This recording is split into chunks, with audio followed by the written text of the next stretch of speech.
गोस्वामी जी कह रहे हैं बिना सत्संग के विवेक नहीं होता और बिना राम जी की कृपा के सत्संग नहीं होता। सत्संग माने संतों का संग, सत्पुरुषों का संग, सत्य का संग सत्संग है। संत कौन है? बोले संत वह है, देखो संत लिखने के लिए सत लिखिए पहले, सत, सत माने सत्य, और उसके ऊपर एक बिंदी रख दो तो बिंदी है मुकुट, माने सत्य के ऊपर भी जब मुकुट विराजमान हो जाता है तब वो संत कहलाता है। साहब जिसका जीवन सत्य से, तपस्या से, त्याग से भरा हुआ है वो संत है। गोस्वामी जी कहते हैं कि किसी ने कहा कि संत जो है वो माखन की तरह कोमल उनका हृदय होता है, लेकिन गोस्वामी जी कह रहे हैं नहीं, माखन की तरह कोमल नहीं, माखन से कई गुना अधिक संत का हृदय कोमल होता है। क्योंकि माखन कब पिघलता है? जब उस पर ताप लगता है। आपके घर में फ्रिज के अंदर माखन रखा है, चाहे जितनी गर्मी बाहर होती रहे माखन पिघलेगा? वो तो फ्रिज में रखा है, नहीं पिघलेगा। जब माखन पे ताप लगेगा तो माखन पिघलेगा। लेकिन संत अपने ऊपर ताप लगने से नहीं पिघलते। संत कब पिघलते हैं? जब समाज को दुखी देखते हैं, समाज पे ताप देखते हैं तो संत का हृदय पिघल जाता है। अपने ताप से नहीं पिघलते, संत समाज के ताप से पिघलते हैं। निज पर ताप द्रवय नवनीता, पर दुख द्रवय संत सुपुनीता। और यहां गोस्वामी जी ने कहा है सट सुधरई सतसंगति पाई, पारस परस कुधातु सुहाई। जैसे पारस मणि के स्पर्श से लोहा सोना बन जाता है, वैसे ही संतों के संग से दुष्ट व्यक्ति भी सज्जन बन जाता है, संत बन जाता है। लेकिन आचार्य जी, गोस्वामी जी ने ये जो उदाहरण दिया इस पे एक संत तो बहुत बिगड़े और उन्होंने कहा कि नहीं नहीं ये उपमा कुछ कम रह गई। तो किसी ने पूछा कैसे कम रह गई?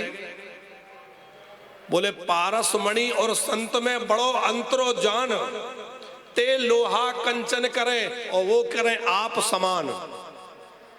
माने पारस मणि लोहे को सोना तो बना देगी, पर पारस मणि लोहे को पारस कभी नहीं बनाती। क्या लोहा को पारस बनाती है? पारस मणि लोहे को सोना बना देगी पर लोहे को पारस नहीं बनाएगी। किसी ने कहा लोहा बन जाए तो क्या, लोहा सोना बन जाए तो क्या कम है? सोना भी तो बहुत महंगा है। बोले नहीं नहीं, बात यह है, उदाहरण से समझेंगे तो बात समझ में आ जाएगी। रामकृष्ण जी, लोहे की तलवार है, अब लोहे की तलवार को कोई वो है पारसमणि छुआ दिया तो क्या हो जाएगा? वो तलवार सोने की हो जाएगी, लेकिन तलवार की मार, तलवार की धार और तलवार का आकार तीनों नहीं बदले। अंतर बस इतना आया कि पहले लोग लोहे की तलवार से मारे काटे जाते थे, अब लोग सोने की तलवार से मारे काटे जाएंगे, लेकिन काम वो काटने का ही करेगी, जोड़ने का नहीं कर सकती। आप बताओ करेगी क्या?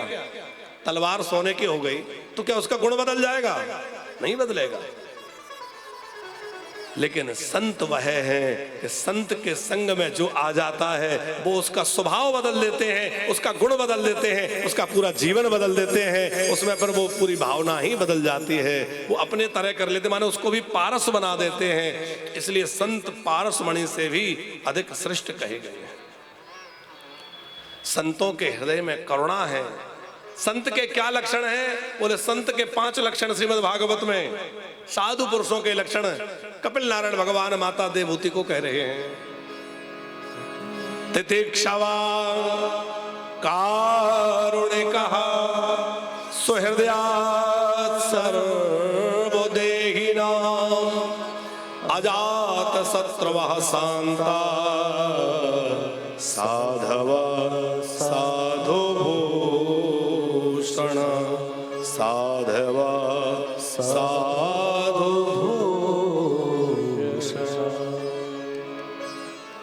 जिसमें ये 5 गुण घटित दिखाई देते हों वो साधु है।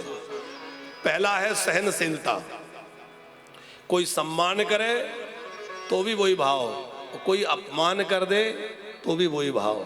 मान मिले या अपमान मिले, सुख मिले या दुख मिले, अनुकूलता मिले या प्रतिकूलता मिले, दोनों में मुस्कुराता हुआ जो अपनी मस्ती में चले वो संत है। उसकी मस्ती वही बनी रहे। हम लोग थोड़े से दुख में माथा पकड़ के बैठ जाते हैं, थोड़ी सी खुशियों में फूले नहीं समाते हैं। ये साधु स्वभाव नहीं है भैया। साधु स्वभाव है खुशियां आ जाएं तो भी तेरी कृपा है, और दुख आ जाएं तो भी तेरी इच्छा है।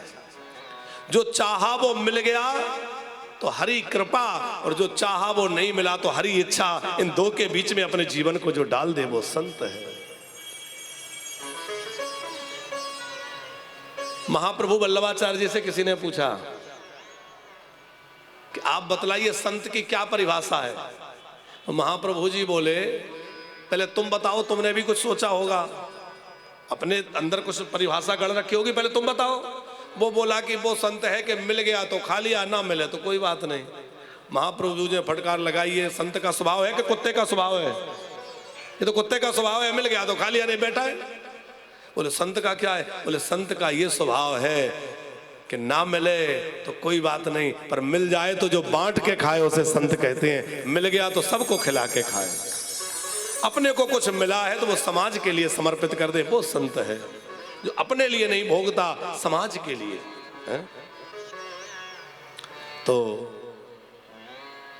5 लक्षण जो कहे जा रहे थे, पहला है सहनशीलता, तितिक्षवा, दूसरा है कारुण्य कहा, जिसमें करुणा बहुत हो। कितनी करुणा हो। अभी हम नारद जी का प्रसंग सुन रहे थे। भरतलाल जी,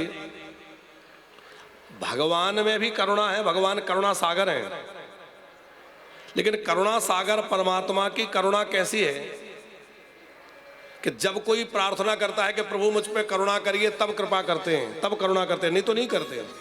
लेकिन संत इस बात की प्रतीक्षा नहीं करते कि कोई मुझसे प्रार्थना करे, उनकी करुणा बरस पड़ती है। उदाहरण दें आपको कि नंद बाबा को एक बार अजगर ने पकड़ लिया। आप भागवत की कथा सुनते हैं, 10वें स्कंद में कथा है कि एक अजगर आया, अजगर ने नंद बाबा को पकड़ लिया। अब नंद बाबा को वो ग्रसने लगा तो सब ब्रजवासी पकड़ के नंद बाबा को खींच रहे हैं, लाठी डंडों से उस अजगर को पीट रहे हैं, पर वो अजगर जो है नंद बाबा को नहीं छोड़ रहा। और नंद बाबा को लगा कि तो मुझे निकल जाएगा। सब कोई दौड़ गए, सब कोई बचा रहे, पर श्री कृष्ण ने नहीं बचाया। नंद बाबा को लगा अब तो मुझे पूरी तरह ये ग्रस लेगा, निकल जाएगा। तो नंद बाबा ने आवाज लगाई, कन्हैया, बेटा कन्हैया कहाँ है? कन्हैया दौड़ के आए, अजगर को स्पर्श किया, उसके वो शरीर छूट गया। दिव्य देहधारी एक पुरुष प्रकट हुआ, वो श्रापित था, चला गया। बाबा मुक्त हो गए। बाबा ने कन्हैया का हाथ पकड़ के कहा, क्यों रे लाला, मुझको अजगर ने पकड़ो, तेने मुझे बचायो नहीं। सारे ब्रजवासी लाठी डंडा लेके भागे, सारे ब्रजवासी प्रयत्न करे, पर तेने कोई प्रयत्न ना करो, क्यों? तब छोटे से कन्हैया बड़े प्रेम से बोले, बाबा मैं तभी आता हूं जब कोई मुझे बुलाता है, जब मुझसे कोई प्रार्थना करता बुलाता तो ही मैं आता, वैसे नहीं आता। तो भगवान तो अपने पिताजी पर भी करुणा कब कर रहे हैं? जब वो बुला रहे हैं। लेकिन अभी हम लोग नारद जी की कथा सुन रहे थे कि जयंत को उन्होंने विकल देखा, तो क्या जयंत नारद जी के पास गया? नहीं गया, क्योंकि वो समझता था कि मेरे पिता देवराज इंद्र रक्षा नहीं कर पाए, भगवान शंकर और ब्रह्मा जी नहीं बचा पाए, तो ये बाबा जी क्या रक्षा करेंगे? संतों में उसकी कोई श्रद्धा थी नहीं, और संतों में श्रद्धा नहीं थी तो वो यही मानता था ये बाबा क्या करेंगे। पर नारद देखो विकल जयंता, नारद जी ने देखा ये व्याकुल हो रहा है तो दया लागी, हृदय से करुणा बरस पड़ी, दया प्रकट हो गई, और कोमल होने के कारण उनके हृदय विगलित हो गया, और उन्होंने कहा बेटा आ मैं तुझे रास्ता दिखाता हूं। उन्होंने उसका कृपा करके रास्ता दिखा दिया। ये संत का स्वभाव है कि बिना कारण जिसकी कृपा करुणा बरस जाए। तितिक्षवा कारुण्य कहा, सुहृदया सर्वदेही नाम, जो समस्त देहधारियों को अपना सुहृद मानता हो। जो मुझ में है वो इनमें है, जो इनमें है वो मुझ में है, और ये सब मेरे प्रभु का अंश है, इसलिए सब मेरे हैं। सब भगवान के अंश से हैं, इसलिए सब मेरे हैं, ऐसा जो माने, अपना सुहृद सबको माने, वो संत है। और अजात शत्रुवः, जो किसी को अपना शत्रु ना माने, सबको अपना मित्र माने। जो किसी को शत्रु मान रहा है, ध्यान रखना, यदि शत्रुता जीवन में पालते रहोगे तो भगवान के प्यारे नहीं बन पाओगे। किसी से शत्रुता मत रखो।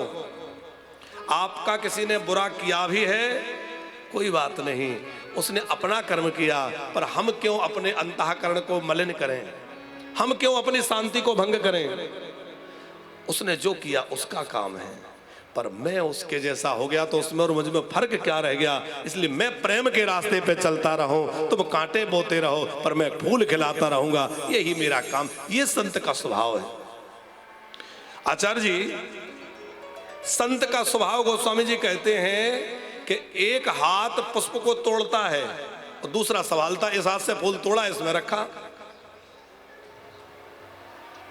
तो पुष्प जो है ये भेद नहीं करता कि ये हाथ तोड़ने वाला है, ये संभालने वाला है। दोनों को एक समान सुगंध देता है कि नहीं?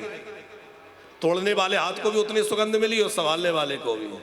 सम सुगंध कर दो अंजलि गति, अंजलि गत सुमन जिम सम सुगंध कर दो।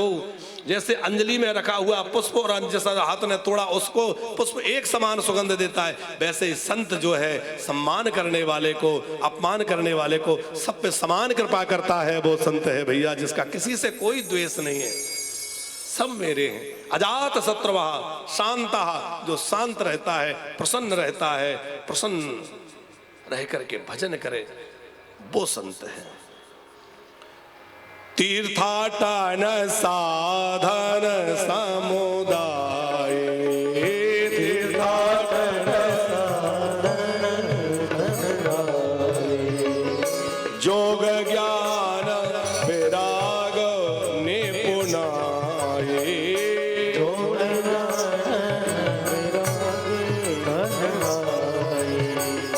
जहाँ लग साधन वेद बखानी, जहाँ लग साधन वेद बखानी, जहाँ लग साधन वेद बखानी, जहाँ लग साधन वेद बखानी, सब कर पल हरि भगति भवानी, सब दर्शन हरि भगति भवानी, सब कर पल हरि भगति भवानी, सब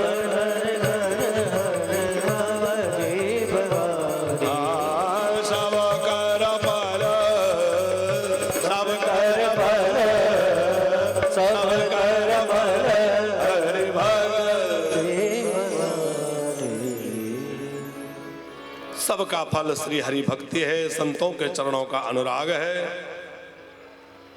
खाले आगे आगुन साधु गुण गाह, उभय अपार उदित अवगाह।